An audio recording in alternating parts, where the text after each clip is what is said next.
Corona virus फैलने के बाद दुनिया में डॉक्टर और वैज्ञानिक दो ही चीज़ों की तलाश में हैं। एक है कोरोना वायरस का इलाज और दूसरा है इसका वैक्सीन। कोरोना वायरस के इलाज में हमें थोड़ी बहुत कामयाबी तो मिल भी गई है। लोग बीमारी से संक्रमित होने के बाद, ठीक होने के बाद इलाज करा के घर वापस भी जा रहे हैं। मगर इसके वैक्सीन की बात करें तो कोई खास कामयाबी अभी तक हमें नहीं मिल पाई है। वर्ल्ड हेल्थ ऑर्गेनाइजेशन के लेटेस्ट काउंट के मुताबिक फिलहाल इंसानों पर 13 एक्सपेरिमेंटल वैक्सीन टेस्ट किए जा रहे हैं। इसके अलावा 120 से ज्यादा वैक्सीन अब भी अपने डेवलपमेंट के शुरुआती स्टेजेस में ही है। और ये हाल तब है जब पूरी दुनिया में कोरोना वायरस से इन्फेक्टेड लोगों का आंकड़ा 90 लाख से ज़्यादा हो चुका है और 4.5 लाख से ज़्यादा लोगों की मौत हो चुकी है। इसीलिए आज इस वीडियो में मैं आपको कोविड-19 के वैक्सीन के लेटेस्ट अपडेट्स देने जा रही हूँ और बताने जा रही हूँ कि कैसे ये वैक्सीन टेस्ट हो रहे हैं।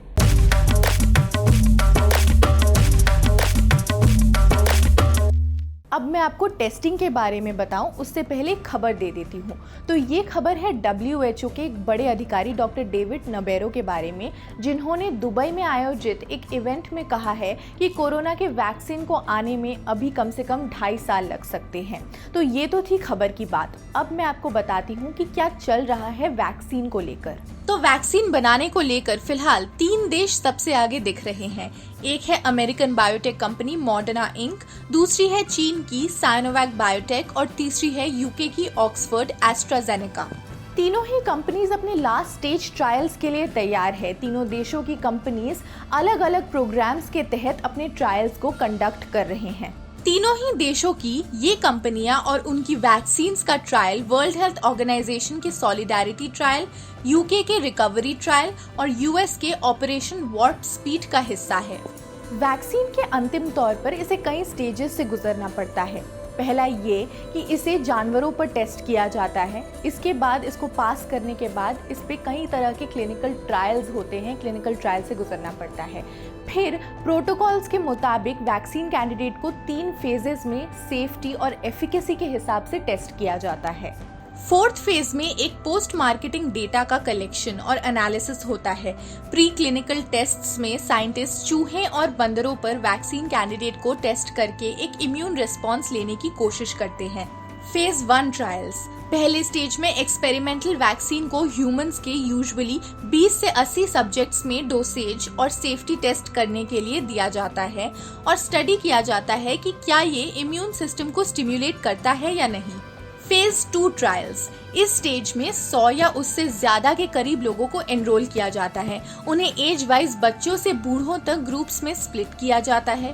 फेज 2 टेस्टिंग स्टडी करता है कैंडिडेट वैक्सीन की safety, immunogenicity, proposed doses, schedule of immunisations और methods of delivery. Phase 3 trials कुछ साइड इफेक्ट्स हैं जो ह्यूमंस के छोटे ग्रुप्स में ट्रायल्स के दौरान पकड़े नहीं जाते हैं। इसी वजह से नेक्स्ट लेवल पर हजारों लोगों को वैक्सीन दी जाती है। साइंटिस्ट चेक करते हैं कि कितने ऐसे हैं जो इन्फेक्ट हो रहे हैं एज कम्पेयर टू वो वॉलंटियर्स जिन्हें प्लेसिबो मिला है। ये वो स्टेज है जिसमें ये निश्चित किया जाता है कि क्या ये वैक्सीन हमें इन्फेक्शन से प्रोटेक्ट कर सकती है या नहीं। इसके बाद आता है अप्रूवल का स्टेप। डेवलपर एक लाइसेंस एप्लीकेशन को उस देश के रेगुलेटरी अथॉरिटी को सबमिट करता है। इसके बाद रेगुलेटर फैक्ट्री इंस्पेक्ट करके तय करता है कि कहाँ इसका प्रोडक्शन किया जाएगा और फिर इसके लेबल को अप्रूवल दे देते हैं।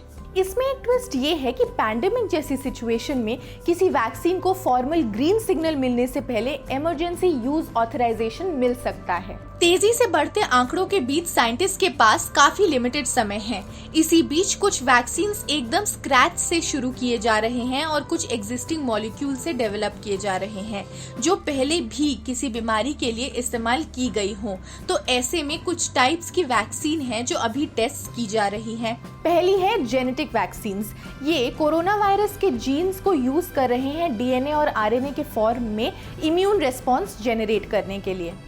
दूसरी है वायरल वेक्टर वैक्सीन्स। इसमें कमजोर वायरस को कोरोना वायरस के जीन्स के साथ सेल्स में डिलीवर करके इम्यून रिस्पॉन्स प्रोवोक किया जाता है। तीसरी है प्रोटीन बेस्ड वैक्सीन। ये कोरोना वायरस के प्रोटीन्स को यूज करके उसके आउटर कोट की तरह सेल्स में काम करके इम्यून रिस्पॉन्स जनरेट करने की कोशिश करती है। और चौथी है होल वायरस वैक्सीन, जो बेसिकली वायरस के इनएक्टिवेटेड वर्जन से बनते हैं। इनमें पैथोजेंस को हीट से इनएक्टिवेट कर दिया जाता है। अब एक इम्पॉर्टेंट इन्फॉर्मेशन है कि कोविड-19 के वैक्सीन्स में टॉप कंटेंडर्स कौन हैं। AZD1222 नाम का ये वैक्सीन यूके और ब्राजील में अपने फेज 2 और 3 टेस्टिंग शुरू कर रही है। इसका मास प्रोड्यूस का प्लान भी शुरू हो गया है और सितंबर तक 2 बिलियन डोजेस ऑलरेडी रेडी होने की उम्मीद बताई जा रही है। इसके अलावा और भी कई ऐसे कैंडिडेट्स हैं जो अपने फेज 2 या 1 में हैं और तेजी से टेस्ट किए जा रहे हैं। हालांकि ये तय है कि अभी वैक्सीन को बनने में काफी वक्त लग सकता है।